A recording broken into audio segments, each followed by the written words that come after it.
Hi everyone, my group and I are so excited to present to you the project that we've been working on for our elementary school that we were assigned, and that elementary school is Hall Elementary School. So I'm going to tell you a little bit about the setting that we were assigned so that you can better understand the intervention that we picked for them.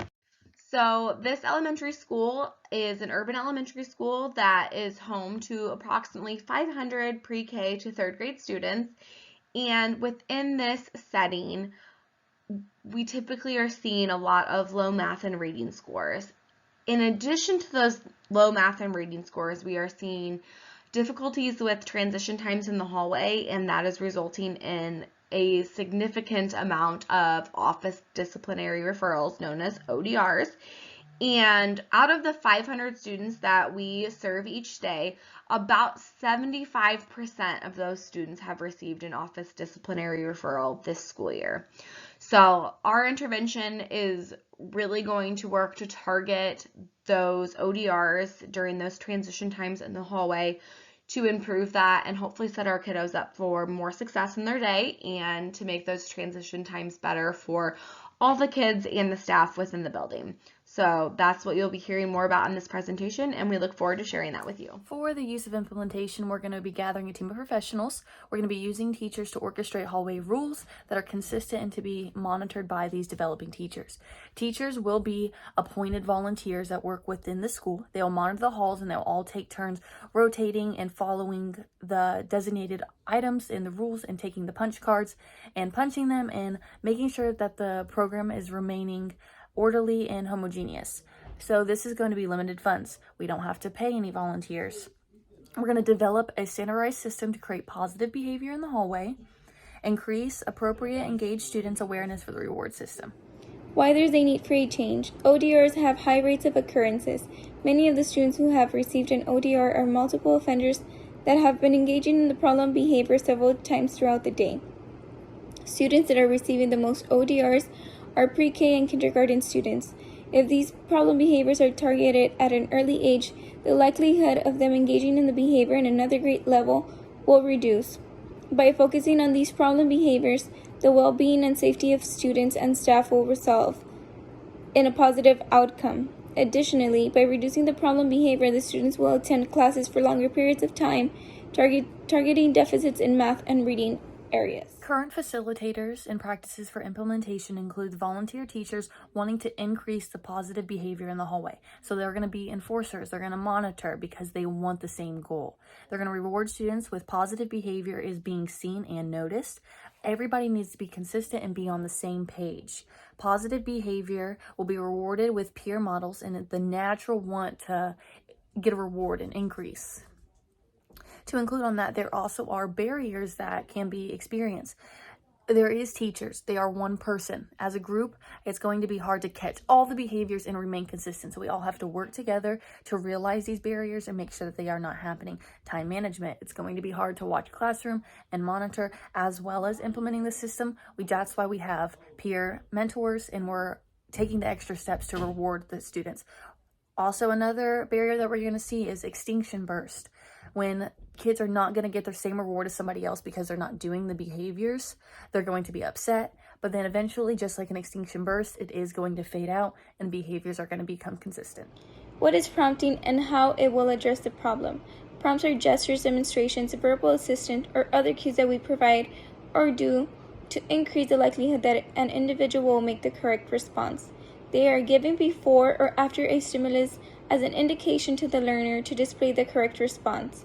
Enough prompts should be provided to prevent the learner from making a mistake, and eventually prompting will begin to fade. Prompting will soon then increase the rate of responding. It is also beneficial to reduce frustration to the learner, and it will serve as support to the individual to learn more efficiently. The challenge for those involved in developing new skills for the learners with autism then is to help them display new functional responses, provide frequent and immediate feedback, and arrange many opportunities for skills to be practiced under conditions in which they will eventually be used. The ultimate goal is for the individual to eventually perform the skill independently in the appropriate situation without needing to be prompted by an adult. And I'll be going over the slides that I completed for our project. And one of the ones I have is how we will plan for implementation. We intend on doing school-wide trainings, and we're going to use a teacher development day so it doesn't have to be done during the school day. After the teachers have been trained, they'll pull out the students that were identified as being peer models, and they will train them, and then we will have a school-wide start day. Halls Elementary School has the capacity to implement a positive reinforcement system with the use of the punch card. They have the means available and the resources to develop an adequate team of professionals to implement the reinforcement system. Teachers will enforce the hallway rules that are consistent through each grade level and will be monitored through the teachers and the PBIS team, as well as being peer modeled by the teachers and peers. Teachers will limit the funds needed and help develop a system to create a positive behavior in the hallway and to increase the appropriate behavior by the students due to the reward system. Our RTI intervention for our school-wide intervention plan is going to be Tier 1. And that tier is for the entire school. We want all of our students to be involved in this intervention that we've come up with, this punch card system to set students up for success, reinforcement, positive rewards and things like that. So we will be using that punch card system, and that will be implemented school-wide. And that data that we collect using this system will determine whether or not we believe that certain students need Tier 2 or Tier 3 interventions. Tier 2 being more of that small group setting and, more individualized attention than what Tier 1 provides. And then if students are not necessarily successful in Tier 2 or we don't feel that that's a good fit for them, then we might recommend them for Tier 3, which is more of that one-to-one intervention with intensive support to make sure that they are successful, give them the tools that they need at that level. But our overall planned intervention for our school is to implement it at the Tier 1, the core level, so that everybody has access to the rewards and just this system. And we think and hope that it is successful for the kids that are attending our school. Funding streams. The resources needed for this intervention are already possessed within the school. We're not going to have to go out and buy extra materials. The punch card is going to cost minimal funds. Volunteers are already being paid throughout their school in their paychecks every week, so they are not going to need extra payment. They're not going to need any extra development for this. That's why we're considering these trainings. There is no extra funding that is going to need for the intervention implementation and has been chosen this way because of the lax in funds and grants within this low economy Needs school. for personal utilization. We will use incentives for students as well as teachers for reinforcements. After the students receive a certain amount of punches on their cards, they'll be able to essentially cash them in for rewards based off how many punches they have. And for the teachers, they'll be able to earn privileges for having the most improved classrooms. And that'll be determined by the number of ODRs the classroom has. It'll be assessed on a monthly basis. And at the end of the school year, the class from each grade level that has collected the most punches and has the lowest amount of ODRs will be able to have a movie day or something that is cost efficient and highly reinforcing. Halls Elementary School has policies that support the implementation of the reinforcement system, but there are additional policies and procedures that are needed. So that would be to govern reluctant students and staff. So that means that if there are students that are hesitant or having issues, and the same goes with staff, also adjust established ones. So there may be policies that are working and they just need to be adjusted for this certain situation. Anytime that there is something that is implemented, there needs to be feedback provided to see if the intervention is working, what's not working, what needs to be fixed, or if it can be the way it is.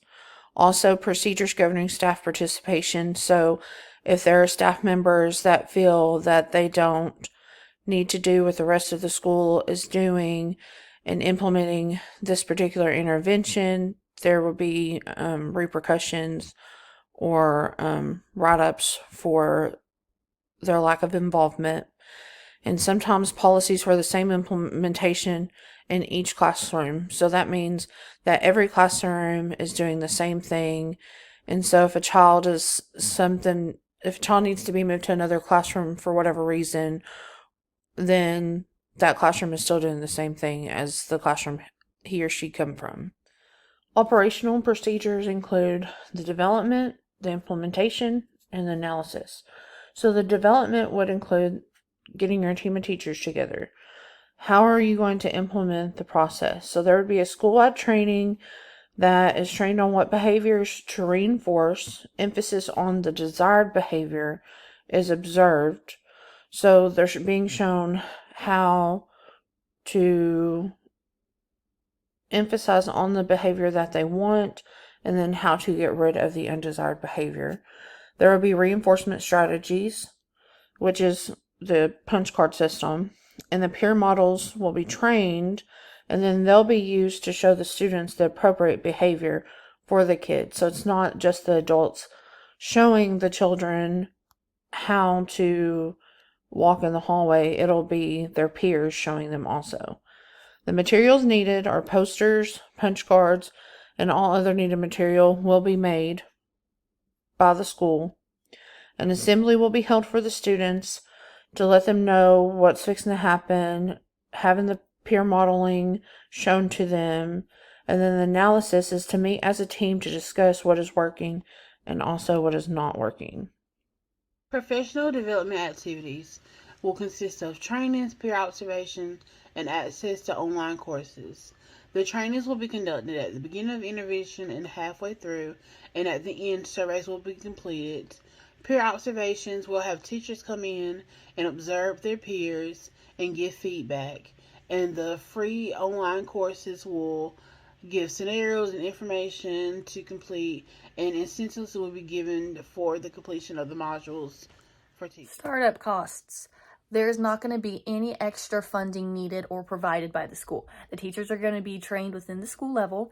All materials, including paper, hole punch, printing, are all things that are in the school. We're not going to need to pay for any training, further development for the teachers because these trainings are included. The posters are going to be made by the teachers and the students, so that is another free thing with paper that is already given from the school. Parent and community involvement. There will be parent trainings conducted by the team to promote positive reinforcement in the home environment. These bi-weekly meetings will have a strong focus on the implementation and the benefits of reinforcement. Training methods will also be provided to the parents who are not trained in applied behavior analysis. One-to-one training will also be available to those parents who want to obtain extra knowledge or to those parents that are having difficulty in the implementation process. The team will stress the importance of generalization skills across all settings. In addition, the team will also provide the staff with the necessary training on how to implement positive reinforcement. You have a better understanding and idea of what our intervention looks like. I kind of just want to take a second to show you the materials that will be utilized in our intervention. So here you see our student punch card, and this can be printed on any color of card necessary. The student's name would be written in, and then this would be laminated, and then a hole punch would go on each dotted area for the student to fill up their card and earn their reinforcement, of which has been discussed throughout this presentation. When you look at this, we are looking at the punch card classroom tracker. And this is for teachers to keep track of how their students are doing in their individual classroom. So we tried to make this as easy as possible with the student's name being listed down on the far left-hand side, and then each week of school totaling the number of tallies that they had each week. And then we have boxes that are able to be checked based on the rewards that have been earned.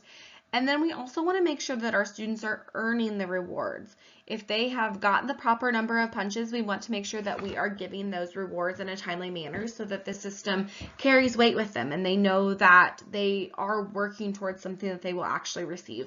So we want to keep track of when they are using or receiving those reinforcement options. So that is also able to be listed on that far right hand side for our teachers to fill in and keep track of, to make sure that this system is motivating for our students.